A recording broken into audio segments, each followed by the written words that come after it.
दुश्मनों के 9 सबसे बड़े ठिकाने तबाह कर दिए।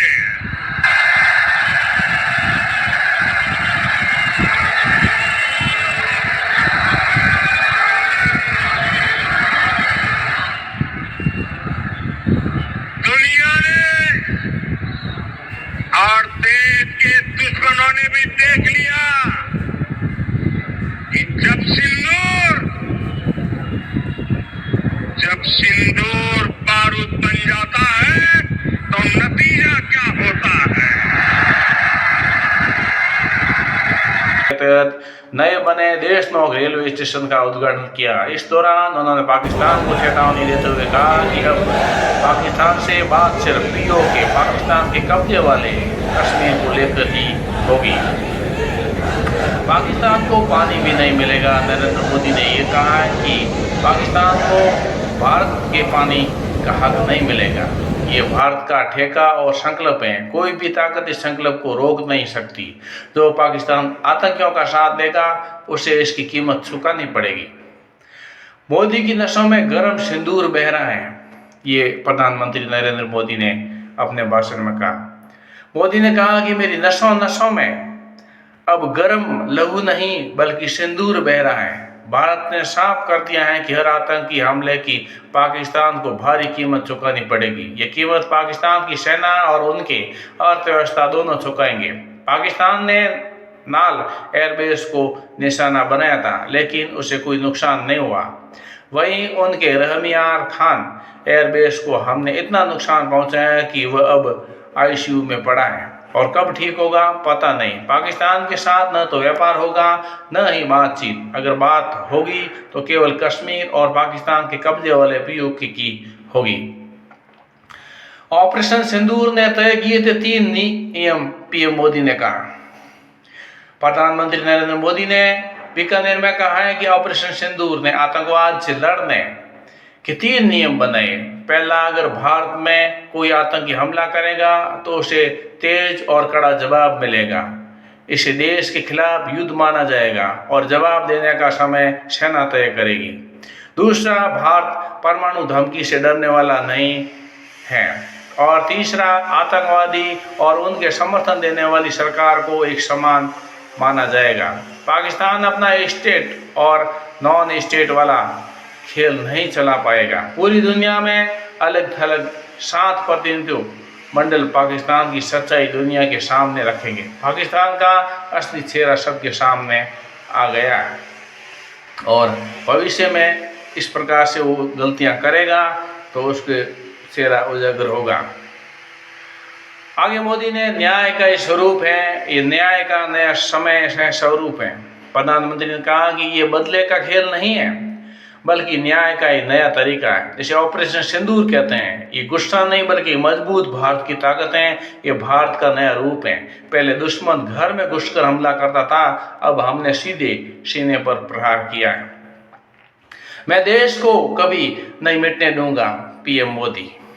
प्रधानमंत्री ने कहा है कि शुरू में मैंने कहा था कि एयर स्ट्राइक के बाद मैंने इस मिट्टी की कसम ली कि मैं इस देश को कभी मिटने नहीं दूंगा और देश को कभी झुकने नहीं दूंगा।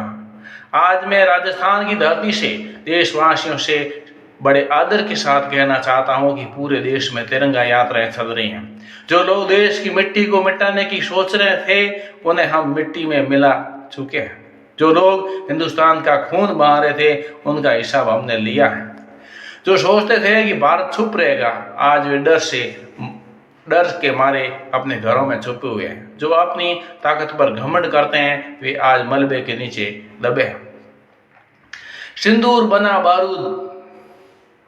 प्रधानमंत्री मोदी ने कहा कि हमने सिर्फ 22 मिनट में आतंकियों के 9 सबसे बड़े ठिकानों को तबाह कर लिया। जब सिंदूर बारूद बन जाता है तो क्या अंजाम होता है, यह हमने पाकिस्तान को दिखा दिया। एक खास बात यह है कि जब 5 साल पहले बालाकोट में एयर स्ट्राइक हुई थी तब भी मेरी पहली जनसभा राजस्थान में हुई थी और अब ऑपरेशन सिंदूर के बाद मेरी पहली जनसभा बीकानेर में मां करणी के चरणों में आप सभी के बीच हो रही है। ये सभी वीर धरती का ही असर है। ऐसा संयोग बार बार बनता है। पीएम बोले पाकिस्तान घुटने टेकने के लिए मजबूर किया है, पाकिस्तान को घुटने टेकने के लिए मजबूर कर दिया है। एक तरफ सिंचाई की योजनाएं पूरी कर रहे हैं, दूसरी ओर नदियों को जोड़ने का काम भी कर रहे हैं, जिससे किसानों और राजस्थान की धरती को फायदा मिलेगा। राजस्थान की वीर धरती हमें सिखाती है कि देश और देशवासियों से बड़ा कुछ नहीं होता। 22 तारीख को आतंकवादियों ने धर्म पूछकर मासूमों को मार डाला और मांग का सिंदूर उजाड़ दिया। वो हमला पहलगाम में हुआ था, लेकिन उसका दर्द पूरे देश में महसूस हुआ। इसके बाद पूरे देश ने ठान लिया कि आतंकवाद को जड़ से खत्म करना है। हमारी सरकार ने सेना को खुली छूट दी थी कि तीनों सेनाओं ने मिलकर ऐसा जवाब दिया कि पाकिस्तान को घुटना टेकने पर मजबूर होना पड़ा। मोदी बोले राजस्थान में तेजी से बढ़ रहा है विकास। प्रधानमंत्री मोदी ने कहा कि रिफाइनरी का काम अब आखिरी चरणों में। इकोनॉमिक्स कॉरिडोर जालोर बीकानेर जैसे कई शहरों से होकर गुजरा है। दिल्ली और मुंबई से भी राजस्थान के कई शहर अब सीधे जुड़ रहे हैं। राजस्थान में पीएम सूर्य व घर मुफ्त योजना, बिजली योजना तेजी से आगे बढ़ रही है और इस योजना से अब तक 40,000 से ज्यादा लोग जुड़ चुके हैं और इससे कमाई भी कर रहे हैं। बिजली से जुड़ी कई योजनाओं का शिलान्यास हुआ और बिजली का बढ़ता उत्पादन राज्य को नई रफ्तार दे रहा है।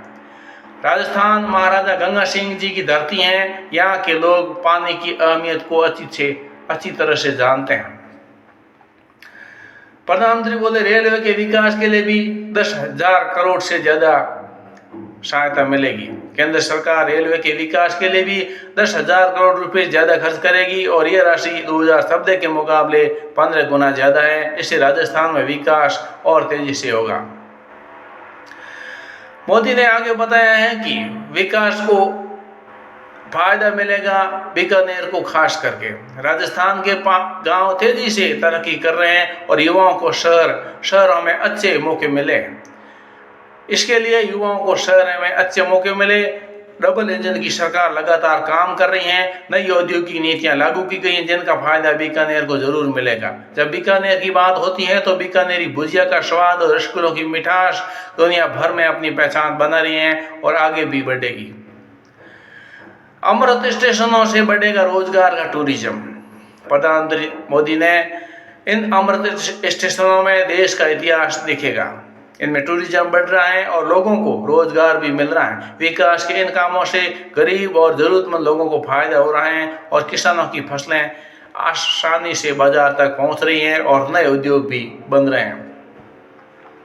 प्रधानमंत्री मोदी ने भाषण की शुरुआत में ही भारत माता की जय के नारों के साथ अपना भाषण शुरू किया और उन्होंने कहा, मैं यहाँ करणी माता का आशीर्वाद लेने आया हूँ। उनके आशीर्वाद से विकसित भारत बनाने का हमारा संकल्प और भी मजबूत हो गया है। इस कार्यक्रम में राजस्थान के मुख्यमंत्री भजनलाल शर्मा ने भी अपना भाषण में कहा है कि पीएम मोदी का स्वागत किया और मैं आपको ऑपरेशन सिंदूर में सफल होने की बधाई देता हूं और उन्होंने देश की सेना और सैनिकों को ऑपरेशन सिंदूर के संकल्प होने की बधाई दी और मोदी जी को भी। पीएम मोदी पलाना जनसभा स्थल पहुंचे और वहां पर जनता को संबोधित किया। प्रधानमंत्री नरेंद्र मोदी बीकानेर दौरे से वहां पलाना पहले माता जी के मंदिर गए और फिर पलाना में जनसभा को संबोधित किया, जहां पर ये सब बातें बताई। सीएम भजनलाल शर्मा ने प्रधानमंत्री मोदी को साफा पहनाकर सम्मानित किया और उन्हें एक चरखा भेंट किया। इस प्रकार से प्रधानमंत्री मोदी का बीकानेर माता करणी के दरबार में दर्शन किया और पूजा और भाषण के रूप में आप लाइव समाचार और राजस्थान के विकास और देश के विकास और ये वर्तमान में भारत पाक युद्ध के बाद में करणी माता का आशीर्वाद लिया। वीडियो को लाइक कीजिए, चैनल पर नए सब्सक्राइब कीजिए, वीडियो को शेयर कीजिए। आज के लिए बस इतना ही। बहुत बहुत धन्यवाद। जय हिंद, जय माता करणी की जय हो।